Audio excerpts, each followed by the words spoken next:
We're going to do geometry terms, and we're going to have 6 terms that we're going to be studying today.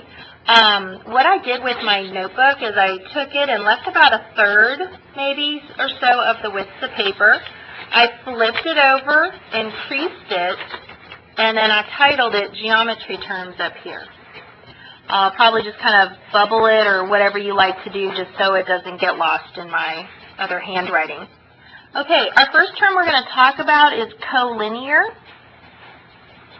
Collinear means points that are on the same line.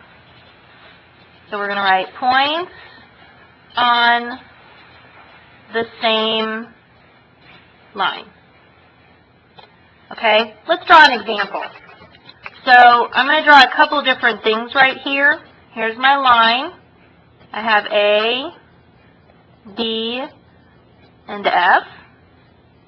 And I'm also going to put G over here. Okay, A, B, and F are collinear. I drew a line. They are all lying on the line. G is not on the line. Okay, so these are collinear. F and G are also collinear because remember, 2 points make a line, whether it is drawn or not. If I cover this up, B and G make a line. They are collinear. If I cover this up, A and G are collinear. So let's make a little star here and say 2 points make a line even if no line drawn. So that can be kind of tricky sometimes. Our next one is called coplanar. Okay, so coplanar. So just like up here, we had co.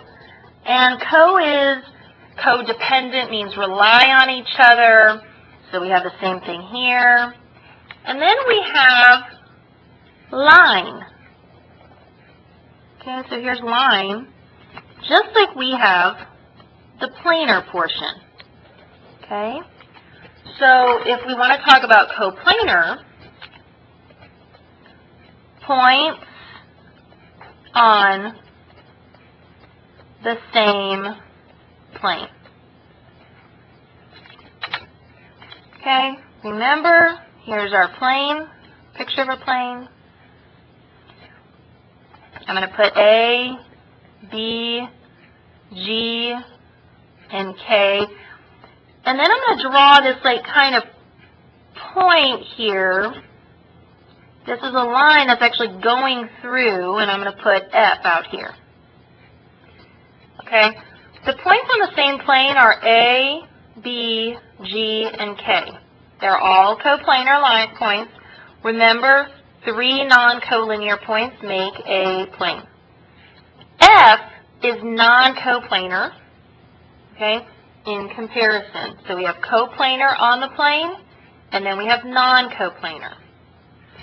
Our next word is ray. So I always like to think of rays of a sun, okay, and I usually draw a little circle with some arrows coming out so that I think of sun every time I see it.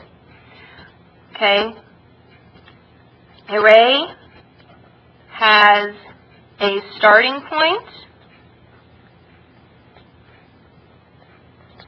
and extends forever in one direction.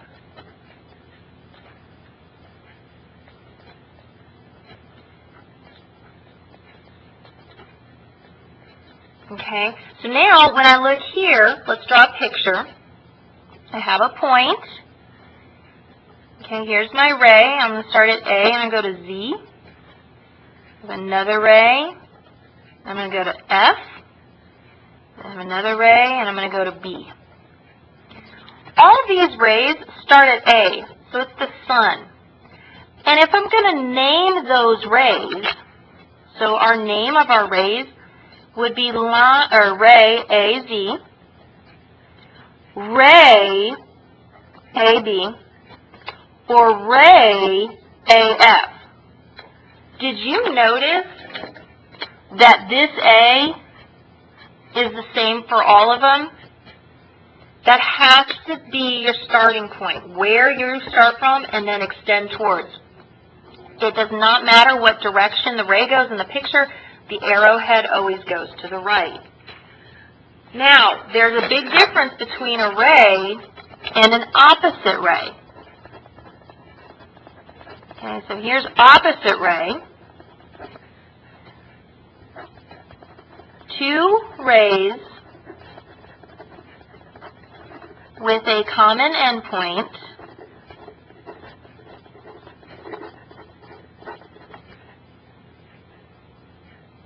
extending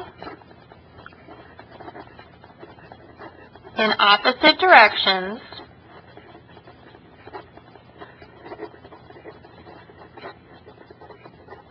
to form a line.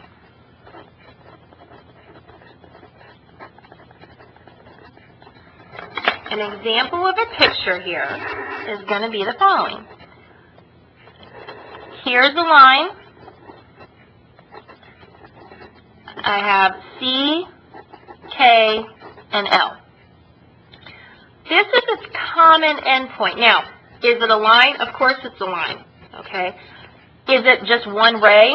Sure, I could cover it up and say this is ray CK. I could call this ray CL.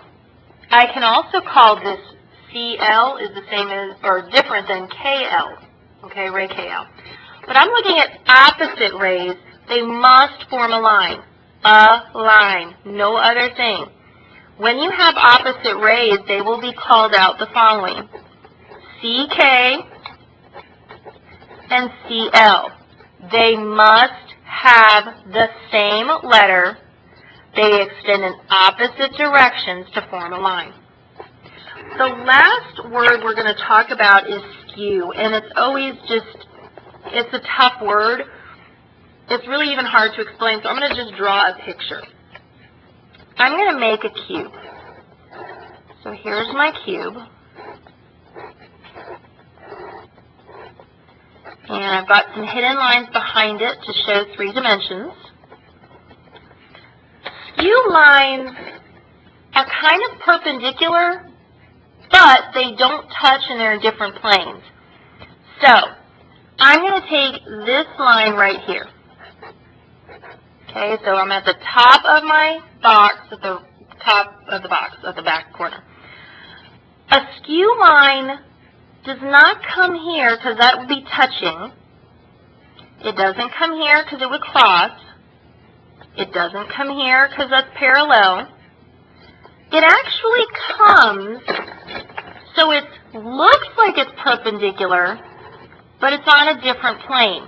So this is the back of the cabinet. This is the front of the cabinet. So kind of look at a bookcase and see if you can kind of see those 2 lines together. Those are called skew lines.